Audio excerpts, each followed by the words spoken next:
Troops, report. Sir, USS Los Angeles, all present or accounted for. Very well. Crew, seats. Commander Steve Harrison, Commanding Officer, USS Los Angeles. On behalf of the officers and crew of USS Los Angeles, welcome to the decommissioning ceremony of the First and Finest. Today's ceremony is a bittersweet occasion. On the one hand, it's heartwarming to see the great support of the Los Angeles community for the Navy and for the men who have volunteered to serve this great country. On the other hand, it's sad to finally take out of commission a warship that has so boldly and so proudly served the American people for 33 years as the lead ship in its class. Los Angeles returned from our final 6-month deployment on 18 November 2009, almost 33 years to the day from the day of the commissioning of 13 November 1976. Although originally designed as an instrument of the Cold War, 33 years later, Warship Los Angeles is just as relevant to the 7th Fleet Commander with as many operational commitments as much underway time as the newest submarines in the fleet.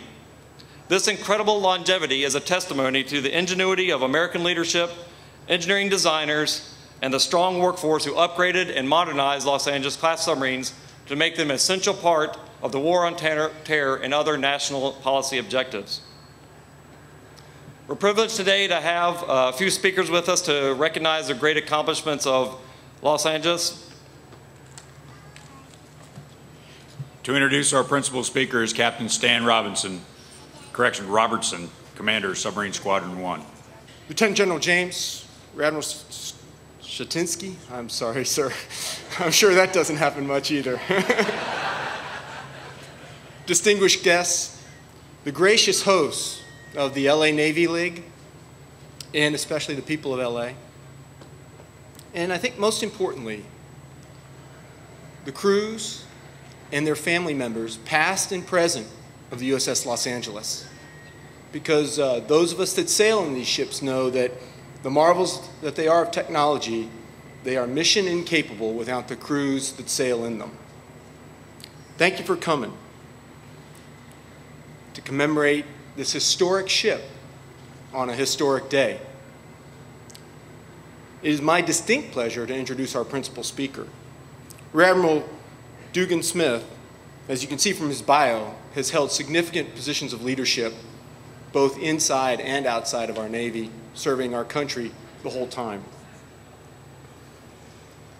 As the 3rd commanding officer of USS Los Angeles, he was legendary.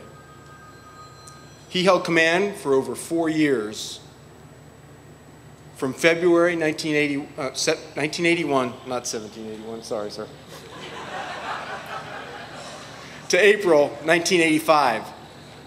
Anyone that's held the burden of command for that long understands that is a long time. During his tenure, the ship deployed twice to the Western Pacific, and then he was tasked with the first refueling overhaul for this first of a class ship, all firsts the whole way around. Significant during his tenure is that he won 2 battle efficiency E's, which if you think about half of his tour refueling means most of his operational time, he was the best ship in the squadron. That's a coveted award that this crew has also seen bestowed upon it here recently. He was also the winner of a meritorious unit citation, and impressively, the Marjorie Stewart Battleship Award winner for the #1 warship in the Pacific Fleet.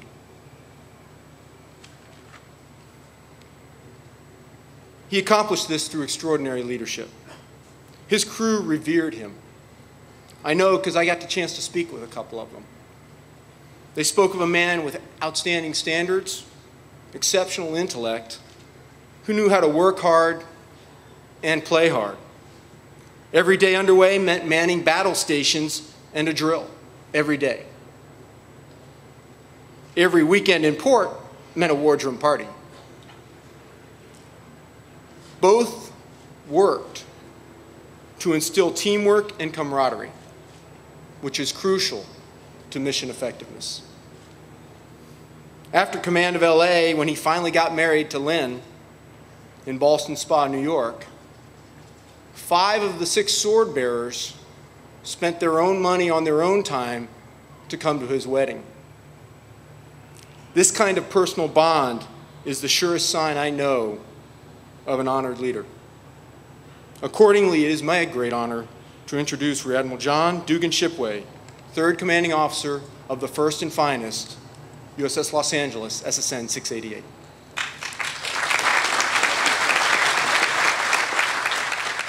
Now you know what I'm going to say, right? Thank you, Commodore Smith, for that wonderful introduction.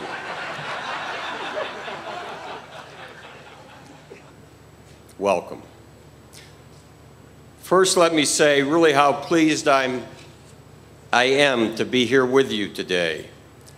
And it's much different than where I was a week ago today, last Saturday, sitting not in a tent, but sitting in one of these seats out here in a steady downpour in Mobile, Alabama, for the commissioning of LCS-2, USS Indianapolis.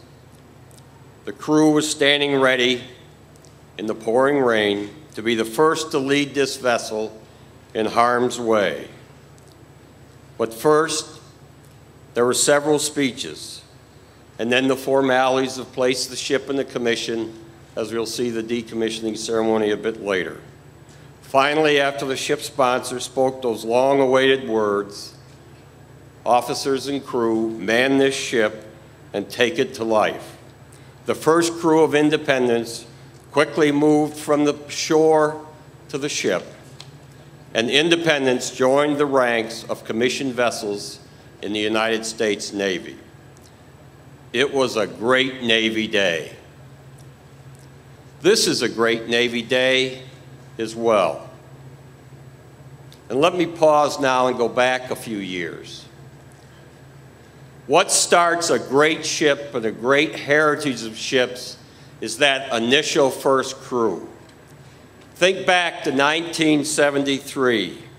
John Christensen reports as the first prospective commanding officer and then having to wait for 2 years to be the first commanding officer. Shortly after, Tom Murray is there, maybe a little bit before, a little bit after. Frank Lister came as the first chief of the boat. Dave Stanley came as junior officer, one junior officer. This core group of people and that initial crew did a miraculous thing. They took a ship that had not been launched yet, still was on the ways, huge holes in its hull, watched it get completed, manned it, did the initial testing of a propulsion plant that had never been tested before, went in a design of a ship, and gave it its mettle once it was commissioned. These guys, that crew, took that ship shortly after commissioning on its first deployment. Unprecedented in lead ships. Usually they go to sea and then come back and do a post-shakedown availability. They took this ship to sea, took it to the Mediterranean, did an operation, came back, won the Meritorious Unit Citation, and then had PSA. Captain Christensen, would you stand? Your XO, would you stand? The first cob, would you stand? And the rest of the crew of the first ship was here. Stand and let us recognize these great sailors.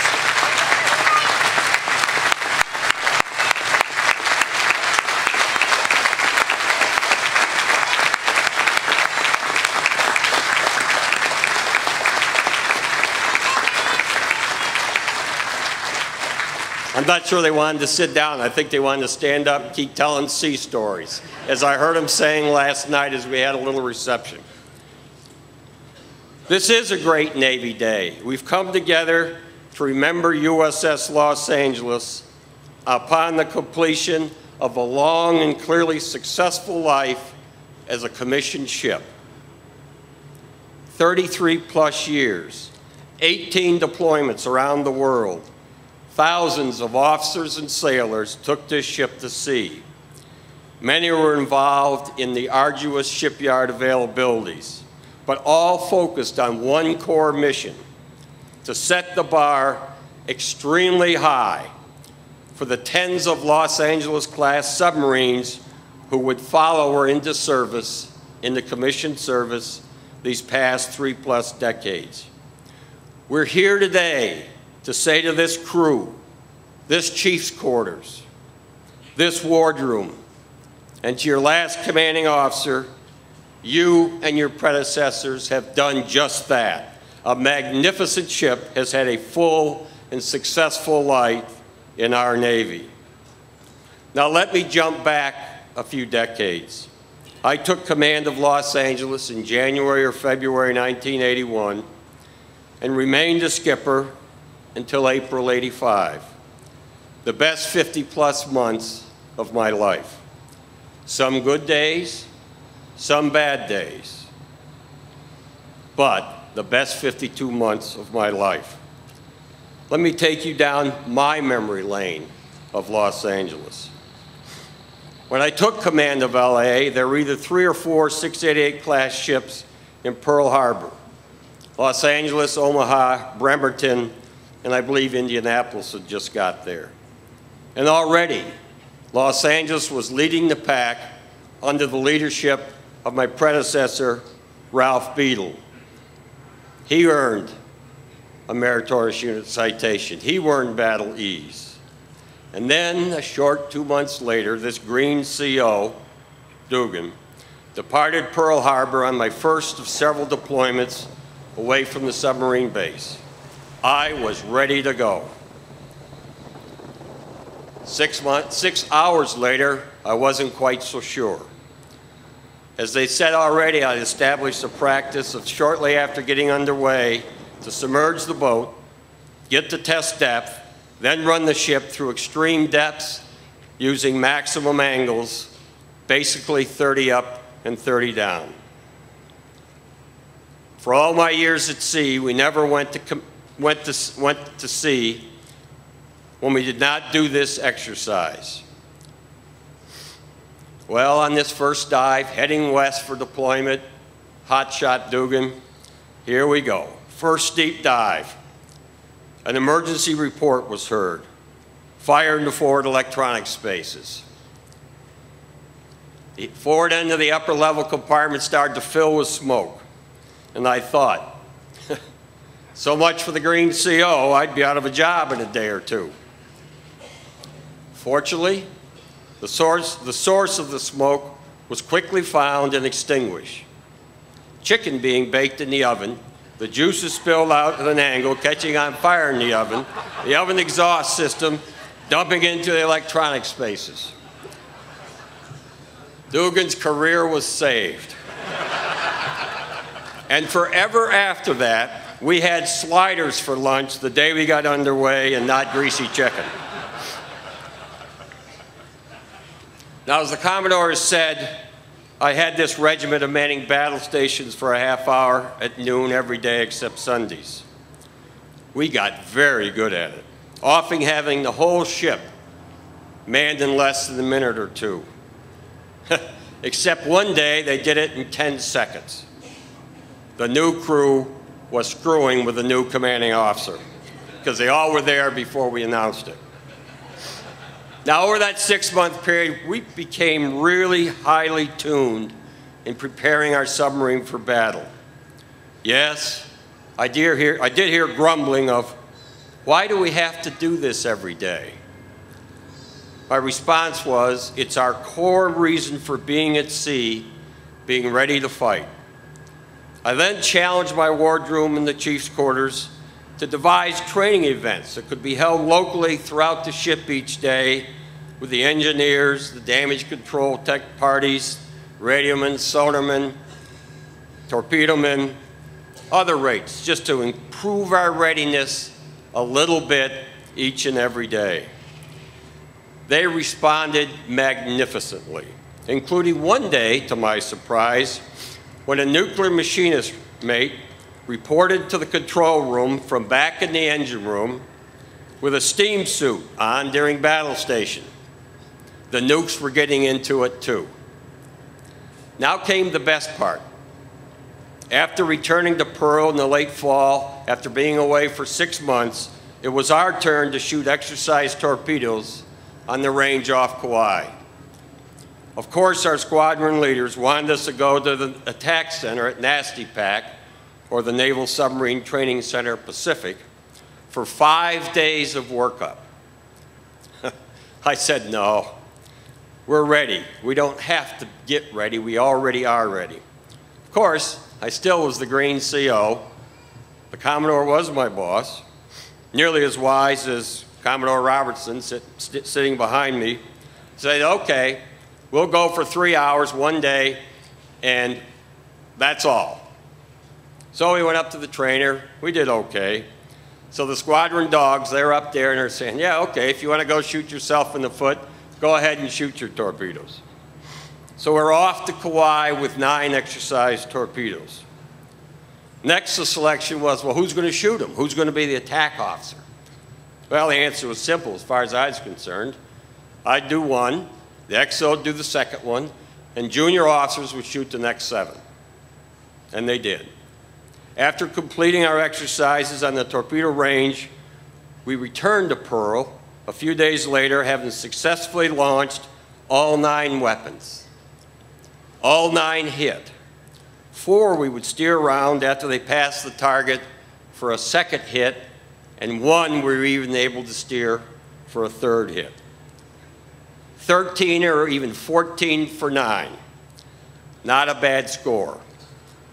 We came in the harbor, up Pearl Harbor, up the channel, with a clean sweep broom flying from the mast, and 120 of the proudest sailors you ever saw came off that pier. Now after that, prospective commanding officer classes all wanted to come to LA for their at-sea exercises. And that was just fine with us, as we got to shoot tens and tens of more torpedoes as they conned the ship. And you know what? No one ever grumbled about battle stations after that. Now, about this time, Dugan's getting a little bit more confident. Returned from that first deployment, won the Battle E, got this Marjorie Sterrett Battleship Award, and finally coming up the channel with a broom flying, I did the unthinkable. I decided to buy a motorcycle. The bad news was my Commodore hated motorcycles. Really hated them.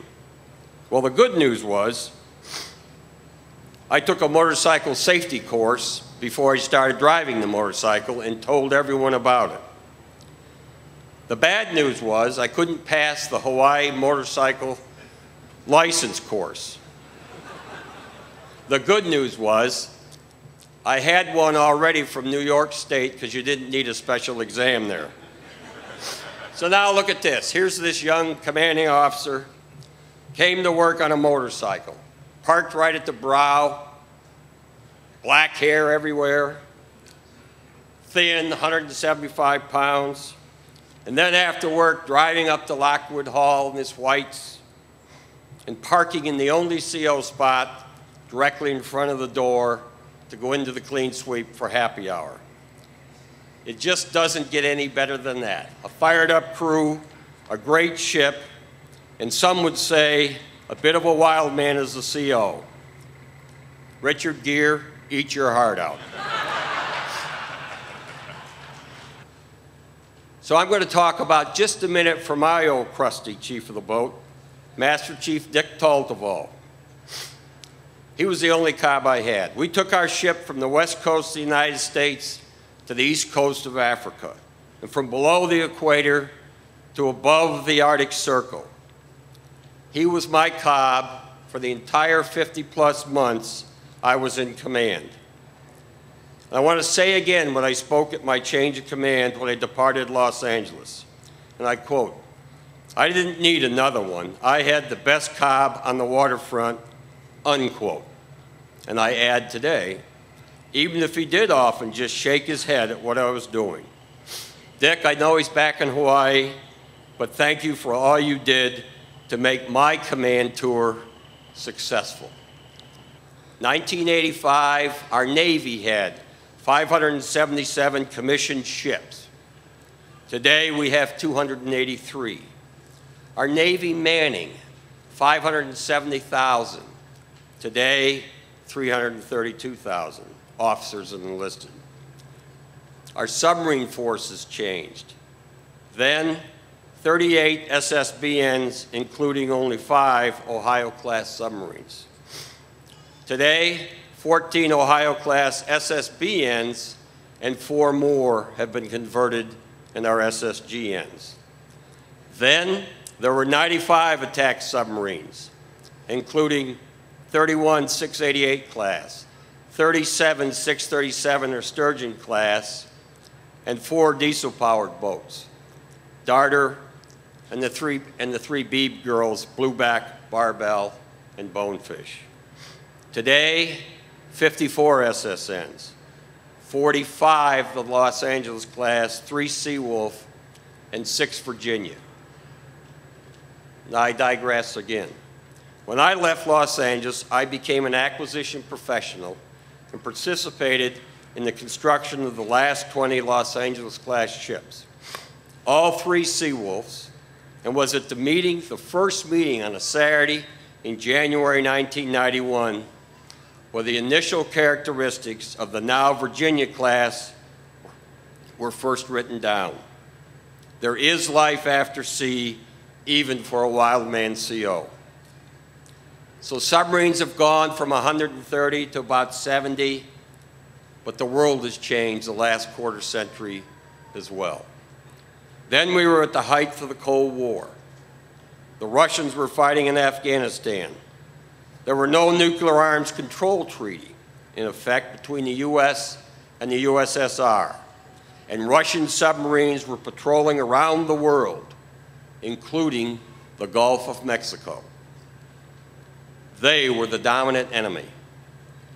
Our Department of Defense, in responding to this enemy, this threat, was bringing our new weapons to reality. The B-1B bomber, the Aegis weapon system, the Tomahawk cruise missile, and Phalanx close-in weapon systems.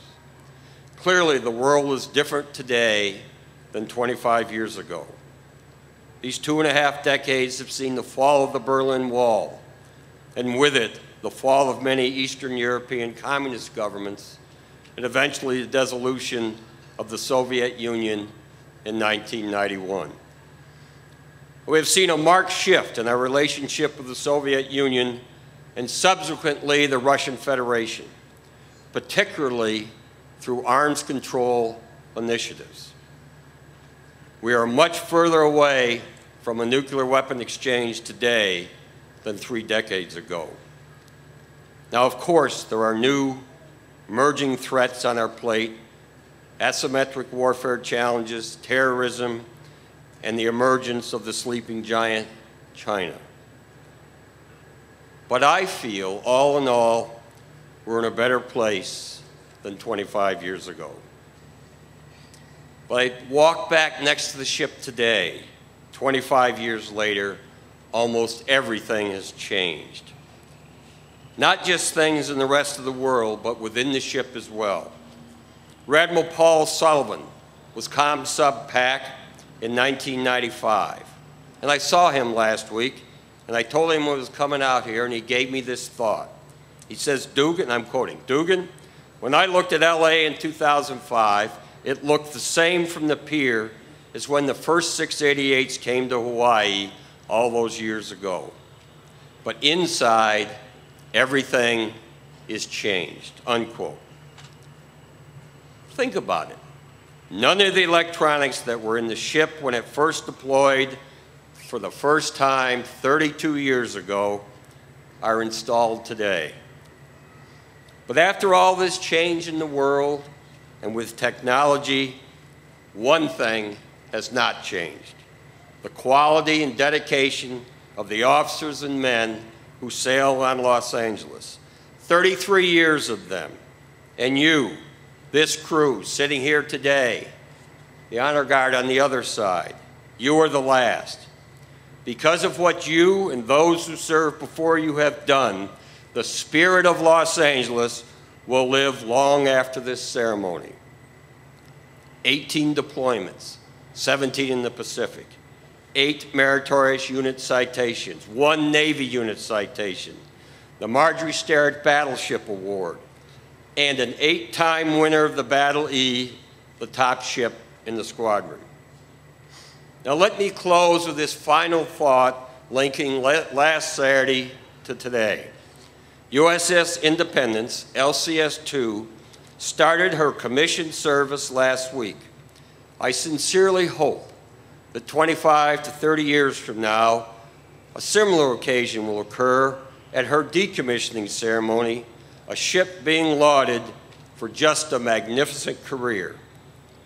And now, as the fourth ship to bear the name Los Angeles comes to the end of an absolutely magnificent performance as a commissioned submarine, and as the leader of the 60 Los Angeles-class ships that followed her, she has clearly lived up to her motto. Los Angeles, first and finest. Well done, shipmates. Thank you very much.